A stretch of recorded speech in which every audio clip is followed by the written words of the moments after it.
Hello and welcome back to the Pit Wall Podcast. This week we're going to break down the rainy Monaco fiasco. It was awesome. Yeah. It was a crazy, crazy race. I'm always worried about Monaco a little bit, and it delivered this weekend, I think. It was great. Before we get started, just want to say, if you're here listening to this, why not subscribe to us? We're pretty cool, so, do that. And follow us on all our socials at the Pitwall Pod. And I'm going to go a little faster at pulling up this quality somehow because it's not coming up. But it's fine. Let me just say, overall, the pole lap, the 60 seconds is not enough to talk about this. So I'm just going to go ahead and talk about the pole.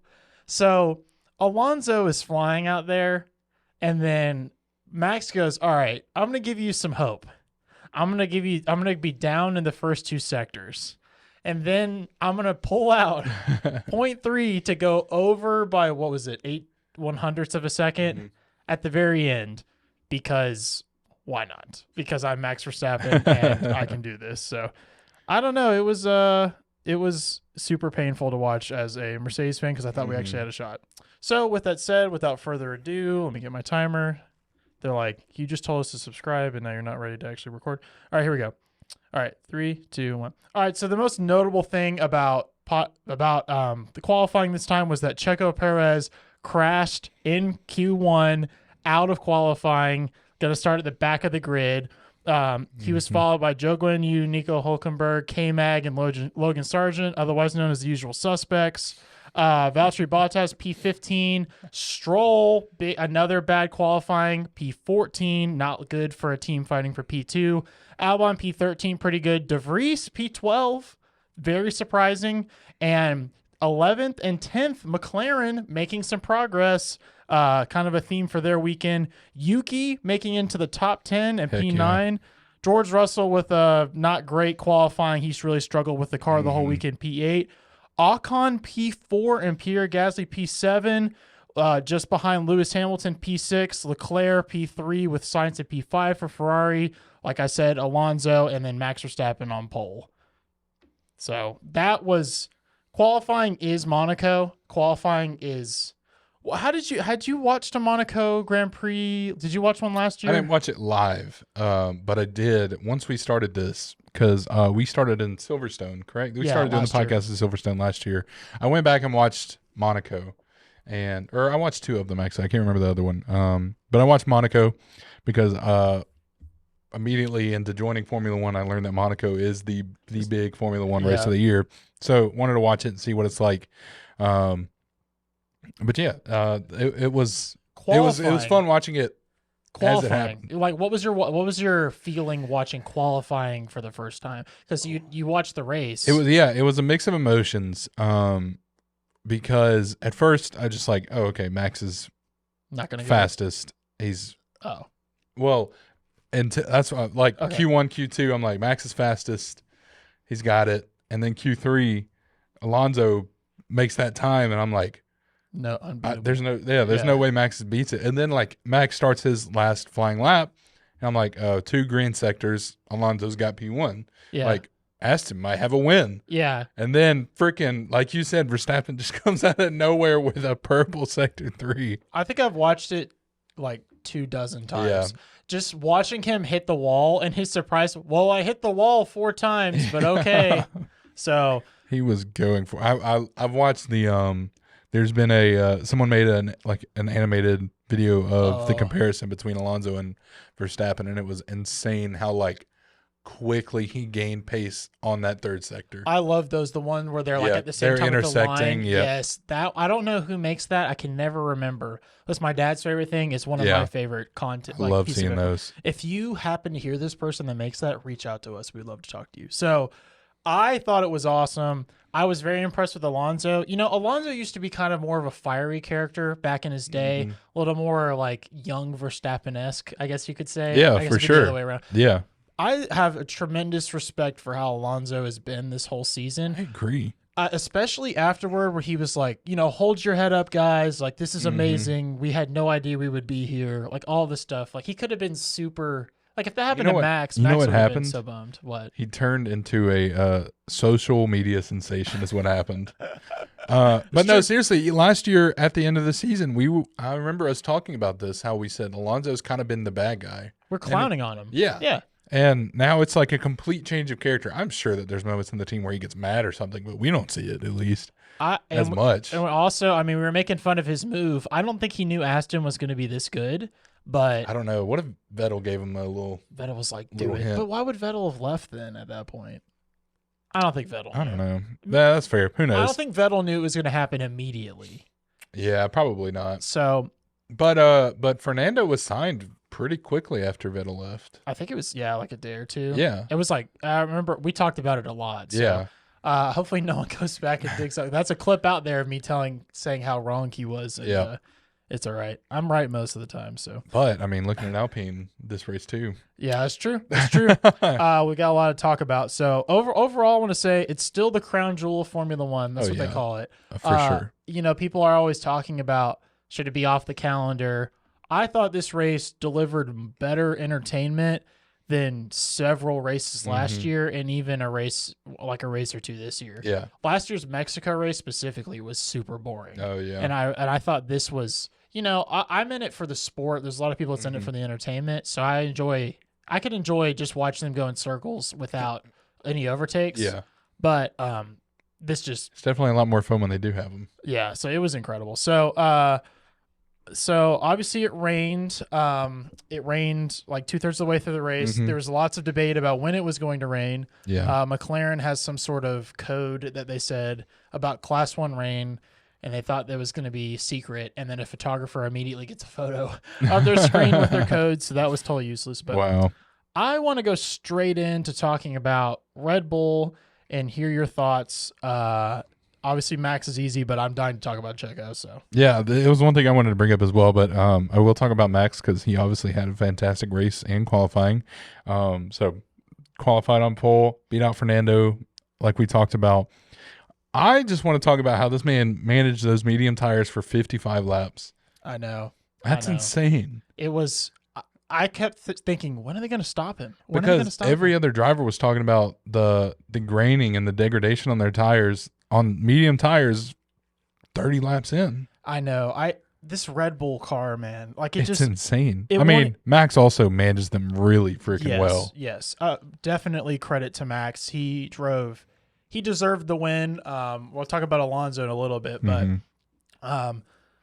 to go through the conditions that he went through and I think he skimmed the wall one time in the rain on old mediums. Yeah. It's like, what? I don't know. Like, even me, I will say when Max won the Miami Grand Prix, watching him in person, I was astonished. Oh, yeah. And, I'm not just going to keep bringing up Miami, but I'm just saying, like, I have great respect for. It's like I'm like annoyed with him because he's actually good. Yeah, So I get it. Anyway, go on. But yeah, when he swapped to the intermediates, it just took off from there, won the race. But now we are on to Checo, who, as he said, P20 after crashed in quali. A bad Q1. Crash. Yeah, that was rough. I wish I could hear Horner's inside thoughts when that happened, because they showed a clip of him and it was just dead face. And I'm like, I want to know what this man is thinking. He was like, Pierre, is that you? No, I'm just kidding. I'm going to say what I think about the race, or just a little brief thing until we go deep into it, because I'm sure you want to talk a little bit more about it. Rough race, man, in general for Checo. Like, I'm talking about his driving. Oh, yeah. Like, he had 2 collisions, which I believe both were his fault. That's interesting. Well, okay, no, the which one do you second one that he had, was that with Magnussen? Yeah, Magnussen. Because I don't care if we kind of go out of order. Like, we go team. We don't have to go by teams. Yeah. I'm going to talk about K-Mag really fast. Yeah. So K-Mag DNF'd during the Haas's 150th Grand Prix. Still no podium. And Checo says that he brake checked him. Yeah. I've watched this every angle I could find. I don't see why Checo thought that. Yeah. Do you? Mm-hmm. Yeah, I don't think it's true. I watched, once I saw the second collision, in my head, I'm just thinking like, okay, like what is up? Like he's driving reckless right now. Yeah. At least more than normal. Because, like, Checo has had his moments of reckless driving before where we've seen that where for sure. he's just trying to win at all costs. We saw that last year in his battle with Leclerc. And what race was that? It was one of the last few. Dang it, man! You're making me. Well, obviously, it wasn't Mexico, was it? No, he didn't crash in Mexico. I mean, no, it wasn't a crash. I'm just talking about how reckless his driving was. I mean, he fought very hard against him at Silverstone in that famous. Maybe that was it. Through goes Hamilton moment. No, it's the one where it was right after or right before Max didn't let Checo through. I think it was one of those races. Brazil. Yeah, Brazil. Yes, that was like, okay, Checo is like going crazy right now. What is happening? I felt like that again. Yeah, and I was like, this isn't like. I hate to declare stuff like this early, but I think this could be the moment we look back and say, this is where Checo lost the championship, was this weekend. Oh, yeah.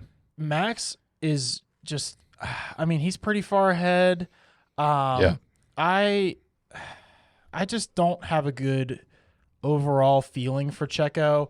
I think there's a lot of people that put too much stock into Checo only being able to win street races. Yep.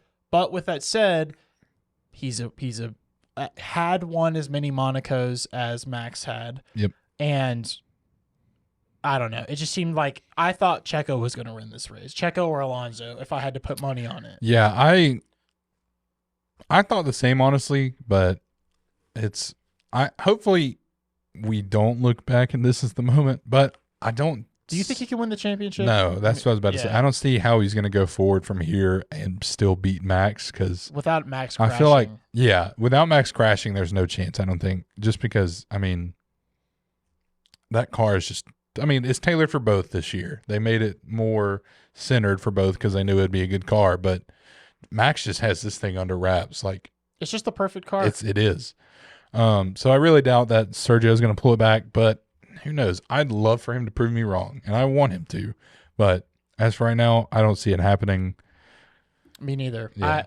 It makes me sad because I was really hoping for Nico Rosberg, Lewis Hamilton 2016 situation where it's like, Mercedes is going to win, but we don't know who. And they didn't know would be good. For 2 years in a row of them fighting to the last race every single time. So Nico Rosberg won one of those, right? It was like 2016. Yeah, and then he Hamilton immediately won retired. Yeah. Yeah. So he was at the race. Yeah, he was. Saw that. A lot of people have mixed feelings about him, but I like him. So so I don't know what Checo is going to go from here, but he had several wrecks. So you mentioned the one with K-Mag. I will say George Russell backed into him. That was George Russell's fault. Into Checo? Yes. Yeah. So that wasn't Checo's fault. But what was the other wreck you were hit Stroll. Yeah. Well, Stroll was a menace in this race. Yeah, it wasn't a good show. I was not screaming. I was yelling. I was talking at a raised volume. Yeah. At Stroll at the beginning of the race because I've always thought I trash on him every week, and he's probably getting a little more crap than he deserves. But he proved me right this week.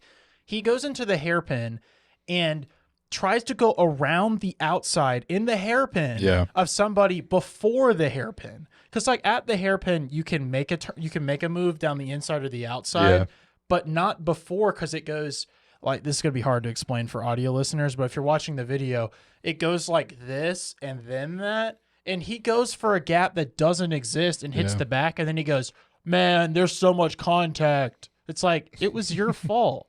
And then imagine the shape of Squidward's head. And that's the hairpin. Yeah, Squidward's head. Exactly. That was actually pretty good enough. I got you. So he hit Checo and then eventually he DNFs. Yeah. So Stroll is just proving himself bad over and over again. Yep. And I want to ask you something because I've seen a lot of people talk about this on Twitter. Okay. When is Daddy Stroll going to prioritize winning the championship over his son? If that becomes the number. I think the Constructors Championship. That's going to be tough. I think Stroll would have to pull a Latifi and results-wise.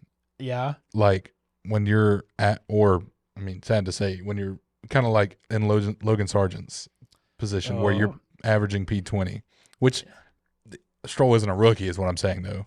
Stroll is very seasoned at this point. So that's the only way. Either that or I don't see him just like, let's say next year Stroll gets like this year, let's say he gets like P8 in the Drivers' Championship or something like that. If that's possible. I don't know if that's possible. I don't know what is he currently? Do you have that up? I think you have that up a minute ago. I do. Because he's P8 right now. Oh, is Leclerc still behind him because Leclerc is ahead of him. So wait, who's all ahead of him? Ocon, ahead of him, we got 1 Max, 2 Checo, 3 Fernando, 4 Lewis, George, Carlos, Leclerc, and then Stroll. Okay. All right. Yeah, he could finish P8.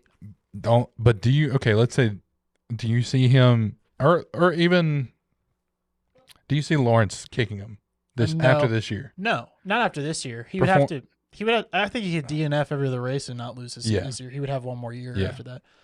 I don't know. We don't know what his contract is, but I'm just saying Alonso's ready to lead a team to a championship. Yeah, and you got Alonso's back in business with this car, and I love to see that. Now I will say they have a really good. They seem really tight, like him and Lance do. He kind of. Oh yeah, for sure. But I mean, it's just not a constructing championship win. I mean, the fact that Mercedes is 1 point behind Aston right now is entirely Lance Stroll's fault. There's no other way you can say it. Yep.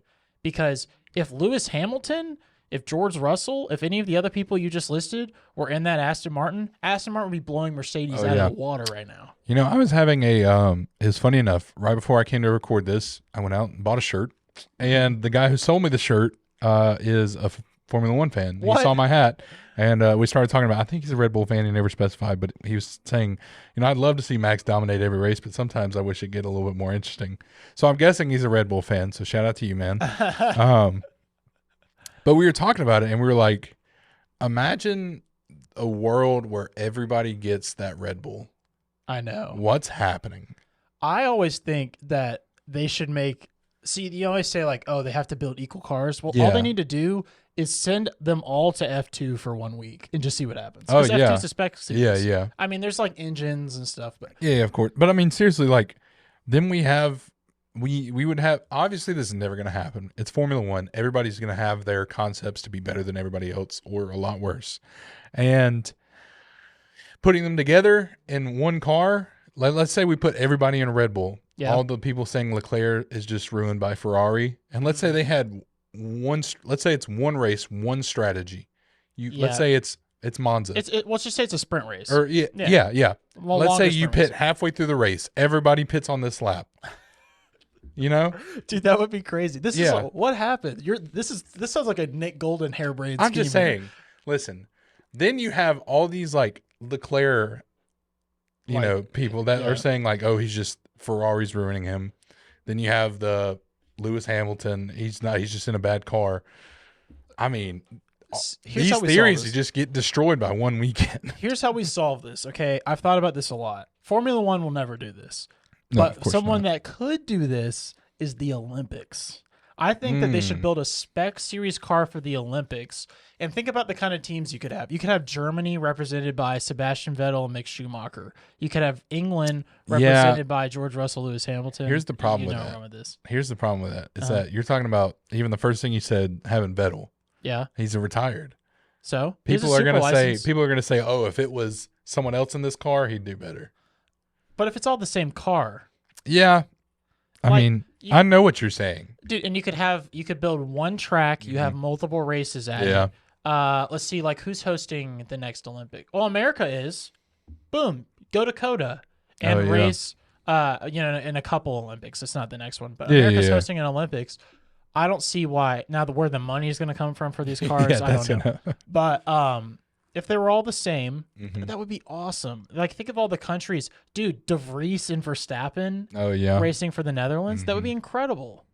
So, I get what you're saying. I think that would be really cool, but that'll never happen. No, for sure. And it's definitely not going to happen in Formula One. The only that wouldn't even happen. I'm saying, like, you know how they have those hot lap things? I was saying, what if you like just got like 6 people in the same exact car doing that? That'd be interesting. Well, imagine the money they would make on that. Let's say they do like a pay-per-view event. Dude, I would pay where whatever it's a one race, one car, like one spec.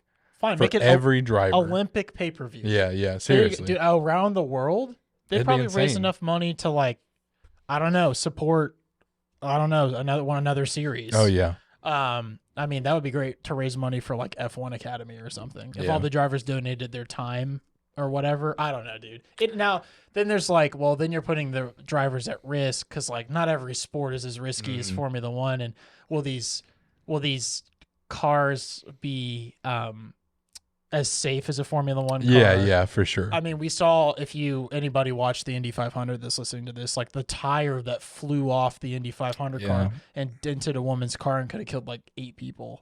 Anyway, we're getting off on a tangent. Anyway, thanks to the shirt guy. Yeah. I appreciate you for giving us this idea. You want to say where it's from or no? Huh? You can say where it's from if you want to. Oh, well, yeah. Anybody? Not sponsored by, but not sponsored by. Thanks for the shirt at the shirt shop in Tuscaloosa, Alabama. I appreciate you. Didn't get your name, but and we doubt you watch, but you might. Yeah, for sure. I did bring it up to him, so maybe he listens. Maybe he'll see it on. Sorry if this is awkward for you. If it is, if he does listen, he's like, I'm no longer listening. Okay, so Mercedes. I mentioned George backing into Checo. Lewis had a good weekend for current Mercedes P4. He had a small crash that gave me a heart attack when I started qualifying. They said Lewis Hamilton crashed in practice 3, but Lewis was setting fastest sectors. And this week we're going to see for real how the B spec W14, whatever you want to call it, actually is. And Lewis was giddy. I don't know if you watched his after practice day 1 interviews. Not after practice. He was super happy. They were like, do you see any aspects of this car that are like specific that have improved? And he was like, I do, but I'm not telling you that. And he was like smiling. So I don't know. Obviously I thought high downforce they would be a little better. I thought he'd be challenging for pole, but Lewis gave me a freaking heart attack all throughout qualifying because he almost missed Q1 and Q2. Yeah. Or sorry, Q2 and Q3. He squeezed through. He proved like himself in having one lap to just prove it. Oh yeah. So it was incredible. He crashed the car. It was just the front wing, no suspension damage. It was the big news before the week that, they had updates. We'll see how it goes. So I'm very excited. They say that they already know if this works what they're going to do all the way through next season, but cost cap will limit them because some of us follow that. Yeah.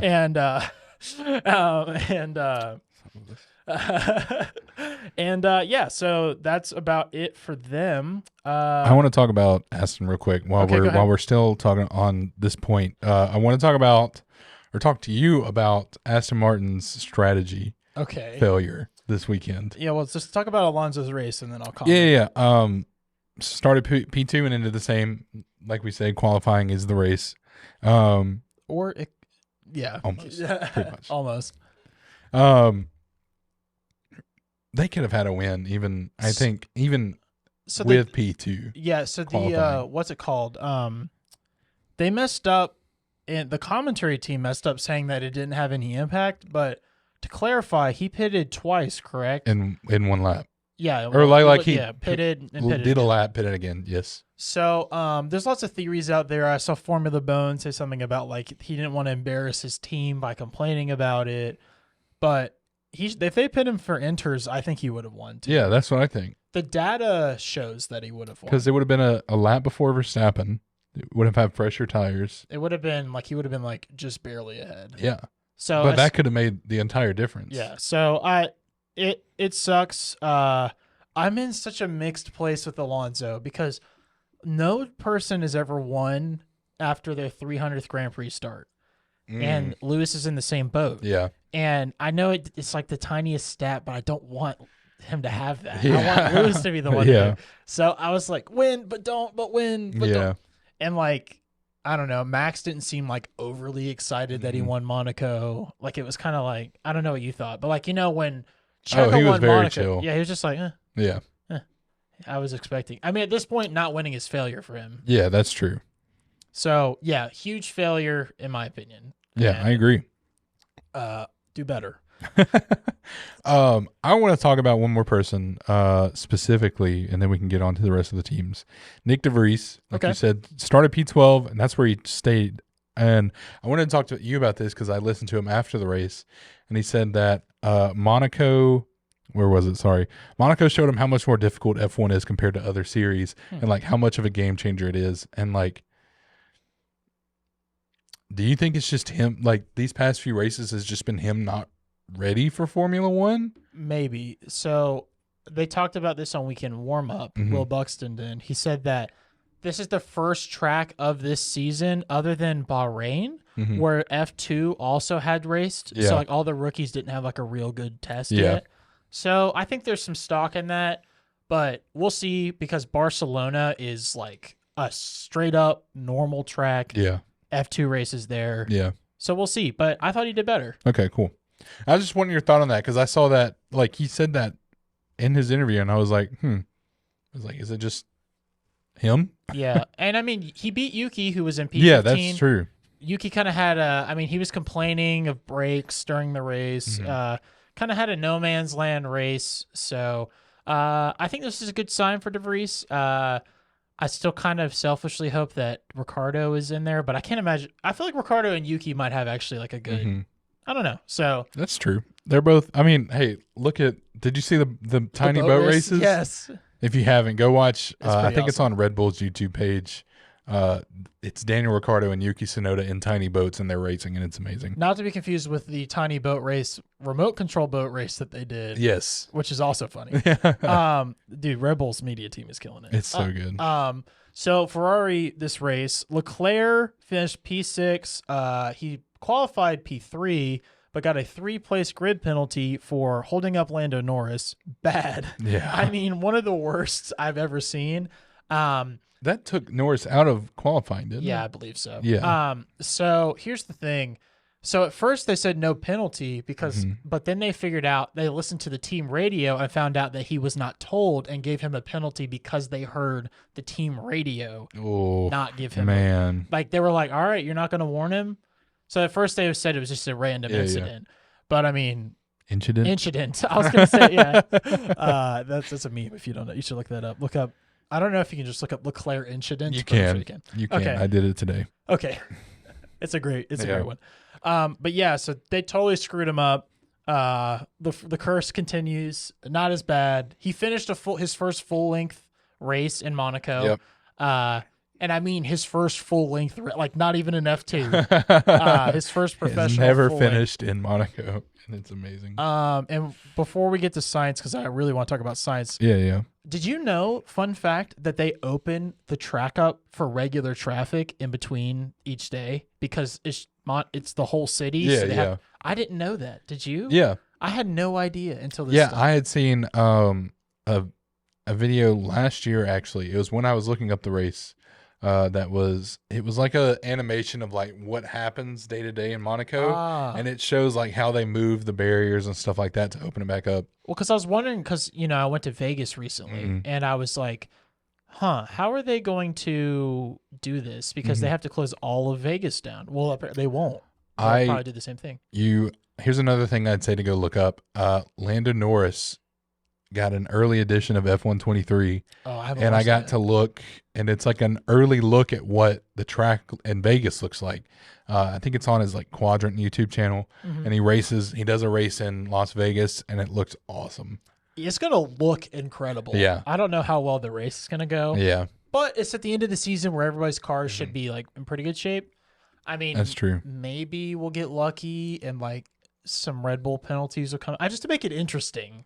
Like, yeah, I know you don't want that, but I'm saying, like, honestly, you have to admit, Max starting for P10 is freaking entertaining. Oh, yeah. So as long as there's no, anyway, it's awesome. So with that, sorry, go ahead. One more thing. Actually, you know what? We'll talk about that at the end because I'm sure you want to talk about this as well. Okay, I have multiple things for the end, so let's keep chugging along. Science is the other menace of this race, and I want to hear you talk about this. Well, started P4 and ended P8, so bad for Ferrari. Probably due to his spin and his driving. Once that rain started coming down, I mean, everybody was losing control, but man spun out completely. So dropped him back a few places. Are you? Well, okay, let's talk about his team radio. Oh, yeah. Where he's arguing back and forth the whole time about, oh, we need to do this and we need to do that and all this stuff. And I was just like, what is Ferrari doing? Also, he said, I don't give a blank about Hamilton. Oh, which I was like, I'm sorry, but like, when have you beat him last? Like, show me the numbers. Like, I mean, I was mad. At the time, I could understand, or I mean, still kind of, I could understand why he's so frustrated. Because, I mean. No, I know why he's so frustrated. I'm just saying, like, I mean, you watch any race you want, Lewis is always some factor. You know, I was like, get off my boy. Like, so anyway, I don't know, man. It was, it made me mad. And he was just, he goes for an overtake really early, right out of the tunnel and almost hits somebody. Yeah. And I'm like, no, he did hit somebody. And I was like, why are you going for this so early? Like, chill. Like, he was behind I can't remember who it was, but it was somebody that he could definitely get by at some point. And I don't know, man. I don't know. He was the other minister. Not as bad as Stroll, but. Yeah, Stroll was rough. What, he finished P8? Is that what you said? Yeah, P8. Okay. Well, who do you want to do next? You want to talk about Ocon? Can we talk about Ocon? Ocon? Let's talk about Esti Besti. Esti Besti. So starting P3, and like a lot of people, he ended there. Huge day for Alpine and Esteban. I mean, the smile on this man's face made the race for me, honestly. Like, him on the podium, like we were talking about, Max is chill. Fernando even is a lot more chill than Esteban. Yeah. Esteban's up there having a field day, and it was amazing to see. He knocked over his champagne on the way up there, and Max picked it up. It was something. It was so good, man. Gasly got P7, also great for Alpine. They're kind of showing up their CEO, who they're like at war with right now.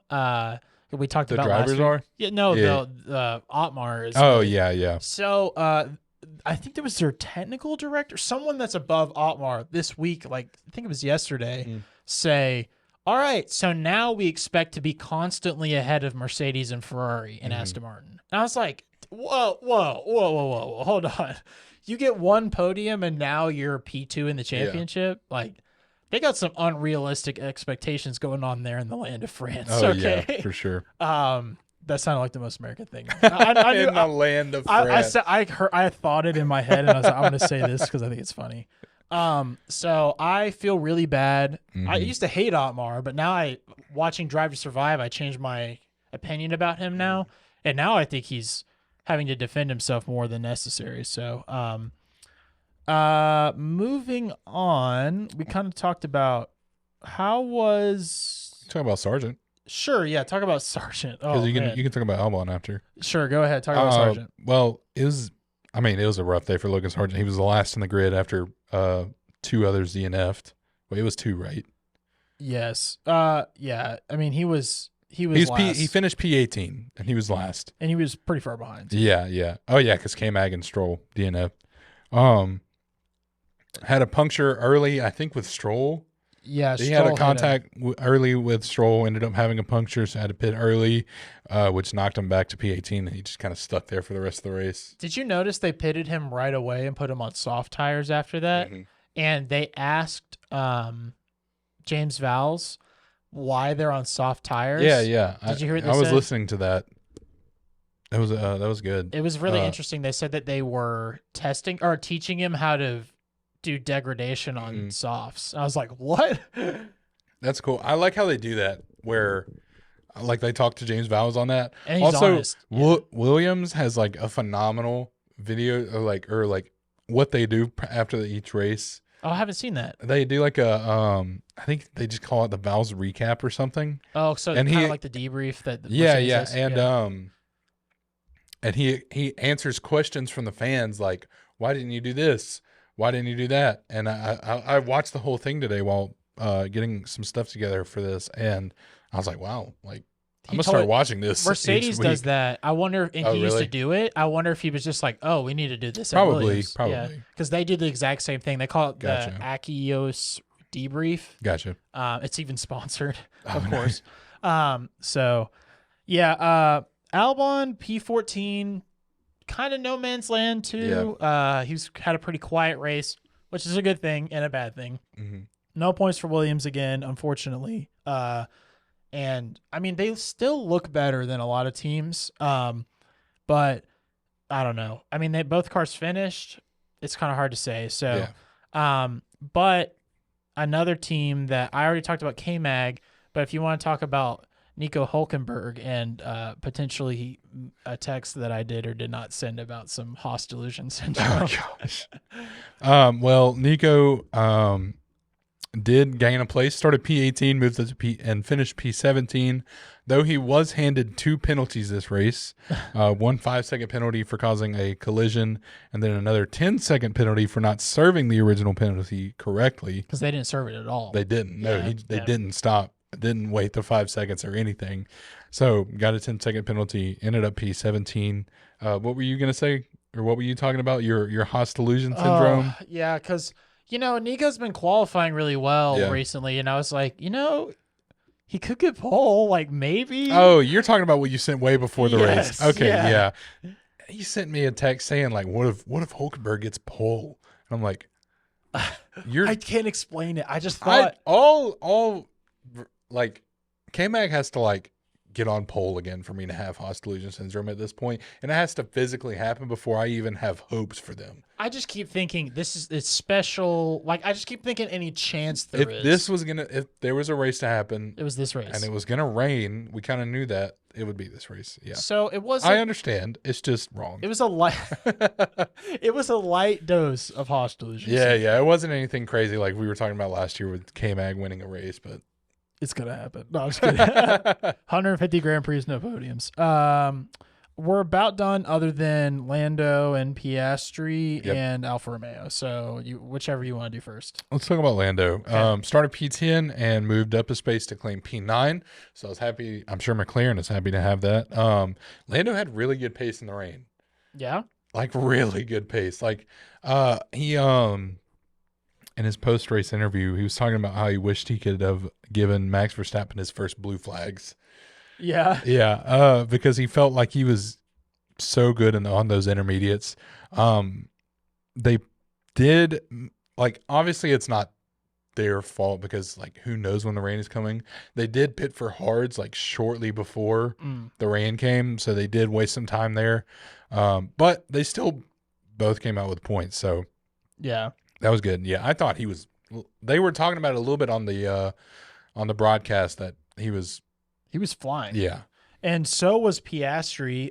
Double points for McLaren. It's hard to say what they're going to be. They're saying that they're going to bring a new car by Silverstone, basically. So kind of what Mercedes has done. But I mean.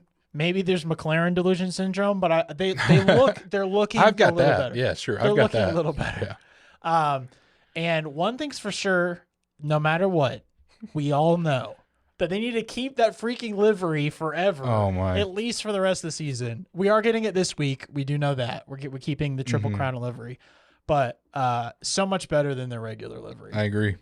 It's so nice. Bottas, P11. Pretty sad. First out of the points. That's always tough. Also kind of had a quiet race. Nothing really to say. I even kind of was like, what was Bottas doing? And, he's just kind of in no man's land. But, with that said, it's Alfa Romeo, who might also be a future Haas title sponsor. I heard something about Alfa Romeo. But yeah, so we'll see. I'm worried about Bottas keeping his seat, but P11 should be good enough. Yeah, Joe was kind of the same, nothing too thrilling. He did move from P19 up to P13, which is really good for they at least got good positions, as you were saying. It's Alfa Romeo, so we've kind of been seeing them towards the back of the pack, and at least they're making their way to the middle ground this week. Was actually pretty excited to see Bottas at P11. For sure. Like, sad he was out of the points, but I was happy to see him up there. All right, so my winner of this race, I'm just going to give it to Alpine as a whole. I think they had a great weekend, kind of like making a stance against this war that's going on over there. Loser, I got to give it to Checo. I mean, yeah, for sure. Brutal weekend. He sounded just in absolute despair when he crashed in qualifying. And one thing that we forgot to mention was the floor being shown, being lifted by the I was going to talk about that. So, I mean, you can if you want to, but I don't know how much you can actually get from that, but it's something. So, well, you said loser? Or, yeah. Loser's Checo. So, who's your winner? Max is going to be my winner this week, I think, because of qualifying. Oh, yeah. I think that deserves it. Yeah. Loser, I was going to say Checo, but I think I'm going to give it to Stroll. Yeah. Because it was just bad. It was just a poor performance. Yeah. So there's several other things I want to talk about really fast. I have a video prepared to show you. Okay. That I don't know if you've seen. Have you seen a video potentially between Martin and the on the grid walk? Does this sound familiar to you? Let's find out. I'm going to play it for the audio into the microphone towards you. Okay.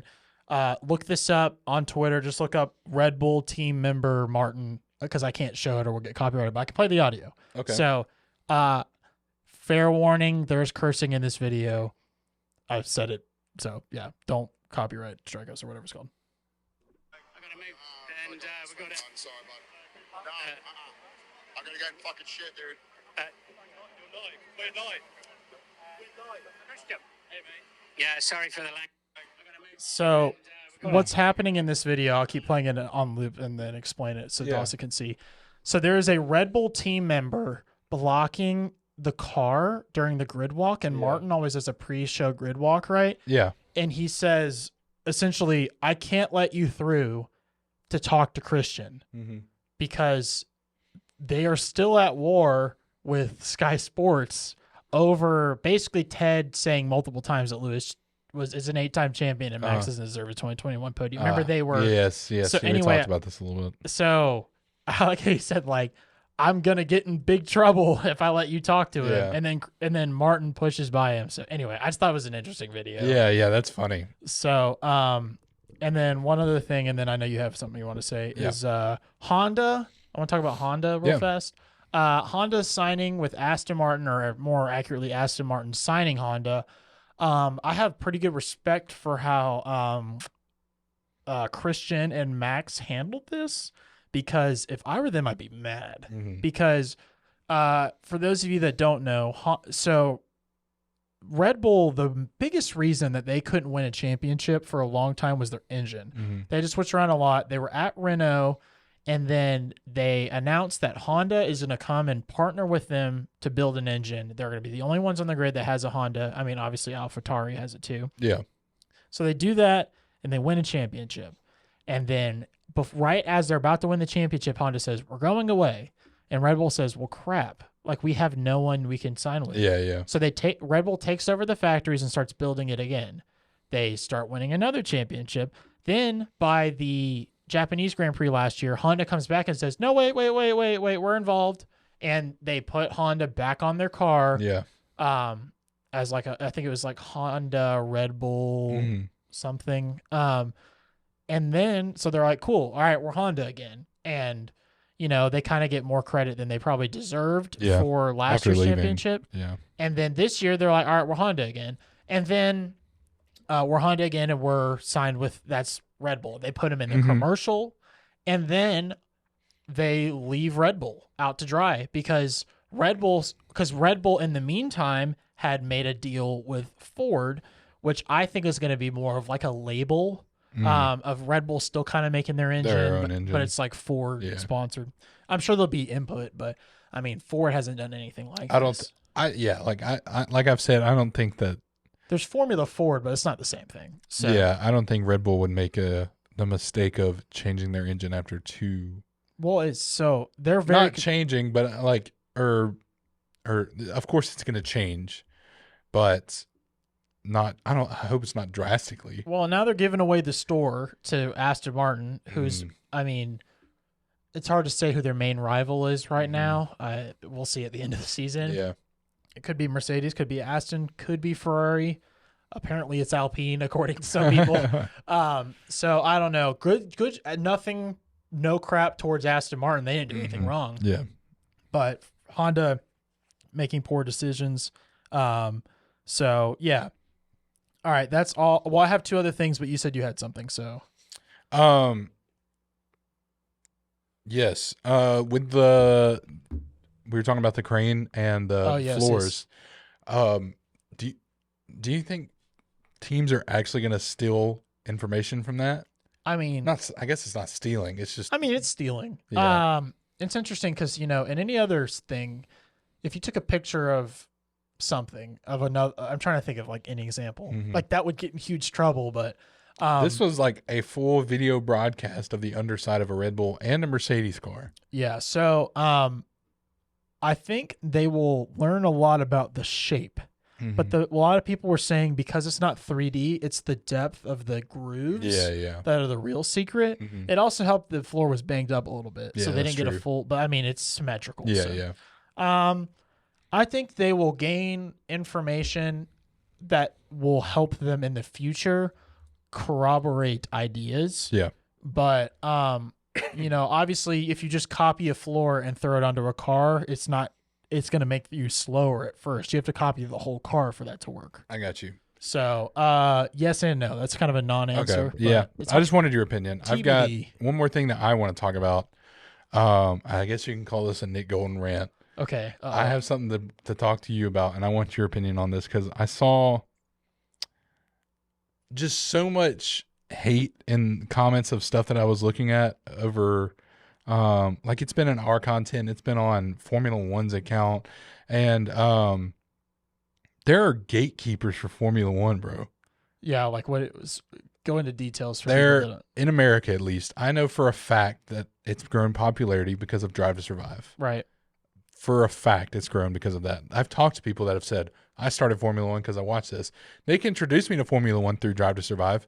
I enjoy it, but now I watch every race, but I feel like at times I can't say that. Because people people will say, oh, you're not a real fan because you got into it because of Drive to Survive.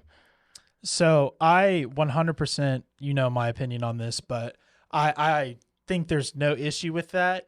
I get why it's annoying for people to hear Americans hop on and say, oh, we know everything, that have just watched Drive to Survive, because there are people out there and they are annoying and they are wrong. Not that we're always right. No, we've never said we're perfectly right. We do the best that we can, and we're kind of like an intermediate level of knowledge. But we have a different perspective. We also just are passionate about it. Yeah, and I think any other sport doesn't deal with this as much as this. And I am twofold. I have tremendous respect that this is still a European sport. Yeah. It's the headquarters. If you want to work for them, you got to move there. Yeah. All of that stuff. But at the same time, it's like, why do you care that there's more fans? Yeah. What other fan base complains about new fans? Yeah. See, I haven't really thought about it in that perspective. Yes, I understand. I've said things that are wrong on this. We've both said things that are wrong on this. It doesn't mean it's going to happen every time, but it also we do our best. Yeah, we do. And obviously I'm not saying everybody that listens has said that. I'm not saying everybody that comments on our stuff has said that. I'm just saying I've seen it there, but I've also seen it across various other accounts online on social media. I'm just wanting to talk about it, about how I thought, because there are people who are completely wrong that only have watched Drive to Survive and are like, okay, this is exactly what happened. Yeah. I get that. And yes, they, like Nick said, they would be annoying. But people that are like us and have watched it, Nick was a fan before he even saw it. So obviously this doesn't go to him. It was around the same time, but yeah. But you were a fan of the sport more than just because of the documentary. Whereas I watched the documentary and I was like, oh, this looks interesting. I want to start watching this. There's this area of awkwardness where I'm like, you don't want to talk about it? Well, no. Yeah. I mean, in a way, on here, I don't like when we did our Drive to Survive episode, we were clowned. Yeah. But I knew that was gonna happen. Yeah, we knew. Obviously, we don't care. It's not really that big a deal. It doesn't bother me. I just It encourages me. Yeah. I want to break that. That's like something that's kind of important to me. That I knew you thought we don't actually talk about this that much because we know. Yeah. I hate that people are discouraged from talking about Formula One openly sometimes because of that. Yeah. And I get, I'm something that I'm doing like personally is I'm rewatching as many Silverstone edit races that I can before I go, because I know there's going to be someone that's been there for 50 years. It's going to be like, oh, when Jensen Button went around, like stuff that I don't know. But I'm willing to admit what I don't know, and I just have never experienced a sport where there was such prejudice against joining and like being part of this sport when it's a worldwide sport at the end of the day. Again, like I said, it's based in Europe, but the first 5 races of the year were not in Europe. Oh yeah. So if it wasn't for you, I wouldn't say I would be this big of a fan. Not because I wouldn't want to be, just like because of like just the stuff even on like Formula One's accounts, like the official F1 Instagram or something like that I've seen from like people like commenting. Is that what you're saying? Yeah. I would just be like, oh well, I don't want to give like or have input or into this just because people will. It'll die off. Yeah, of course it will. Like I'm not, of course, Drive to Survive isn't going to be forever. So, and also I also feel some uncomfortability with there being 3 races in America because I know that's more than any other country, and it's kind of like, but there's a lot of things where it's like, well, Vegas and Miami are further apart than like half the European races are together. It's really complicated. All I'll say is, I'm not a fan really specifically of any American racing. I don't watch NASCAR. I watch some of the Indy 500 every year. Formula One is the racing that I watch, but there's a rich tradition of driving and racing in America. This is one of the few countries where you can drive from state to state. And that's a quote from Hunt for Red October, if you know the movie. You can drive state to state, it's part of the culture. And to say, that Americans aren't welcome in Formula One is kind of sucky. But that's okay. That's okay. And I'm willing to take that head on so that way yeah, for sure. 50 other people or however many, 2 people, 1 person can watch Formula One without shame. Yeah. That's another. So you said you've never been in any other racing other than, or at least American racing? My first motor race of any kind was a month ago in Miami. Yeah. I'm going to use a quote, and I find this funny when you showed me this comment on one of her, as a Red Bull Muppet, you can call me. I forgot about that. The reason I fell into Formula One and Red Bull specifically is because I grew up watching Red Bull compete in motocross. Yeah. And like with Travis Pastrana and like all these big, like what was the show? Like Nitro Circus was the show. It's a big American show. So like, I wouldn't be surprised if there's European followers that don't know what it is. But Travis Pastrana was like the leader, and he was like always competed for Red Bull. And I always saw like Red Bull doing these like crazy stunts and stuff. And when I found they had a Formula One team, I was like, oh, I've been cheering for them my whole life. I'll do it here too. Yeah, you actually have more right to be a Red Bull fan than I do a Mercedes fan, honestly. Like, seriously. Because, I mean... It's funny I'm not a Mercedes fan because my dad used to work for him. Yeah, it's different. But, I don't know. I just became drawn to Lewis Hamilton as a person. Yeah. And then it just kind of, like, sparked all of this. But, I'm interested to see what it's like... as an American at a foreign race, at the Europe race. So that's a good. I didn't think about talking about this, it just popped up today in my head, and I was like, I want to talk about this. So. Yeah. So we know. I also want to say we know it's not the majority of old quote unquote Formula One fans that have been watching forever, but it's the people that are loud. And I've noticed some of the comments are going down about this recently. The more our content gets out, the more people give us a break. So anyway, that's all I think we should say about it right now. But it's a good topic. 2 more things I want to touch really fast. If there's nothing else you want to say about that? No. Okay. That was it. So there's a tire test coming up next week, and Mick Schumacher is going to drive. I'm so excited for that. I hope he does well. Please. It's the first time in the W14, right? Yeah. Don't crash the car. Don't crash the car. I'm not saying make Let's sure. say that one more time. Don't crash. Don't crash the car. Or just like the front wing's fine.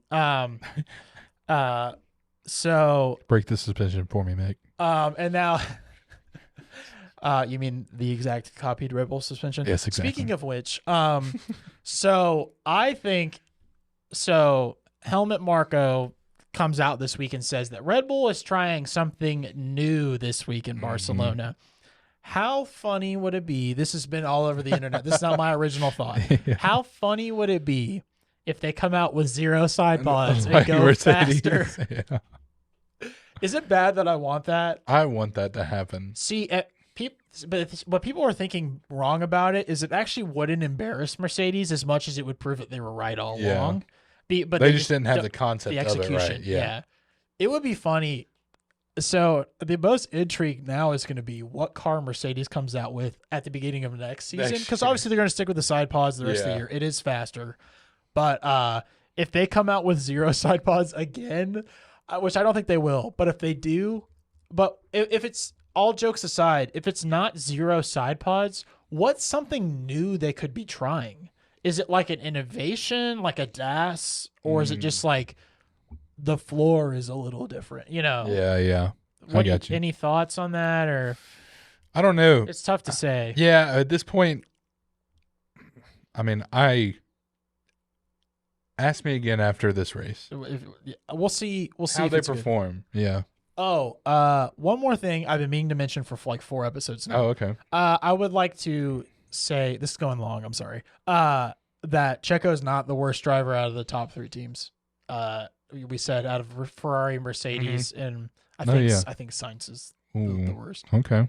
He's been given a lot of that TikTok kind of went nuts with people being like, no, but they never look at when we posted it, which was before the season. Yeah. But I think Checo's proving that he's not the worst out of the 3. For sure. So anyway, that is it fully from me. Anything else from you? We're good. We're done. Spain coming up. Mercedes win the race, please. Thank you. Goodbye. Subscribe, like, all that stuff. Follow us on @thepitwallpod. Send us any questions you have, and be nice to us Americans. We're very scared and breakable. All right, that's it. Bye-bye. See ya. Bye.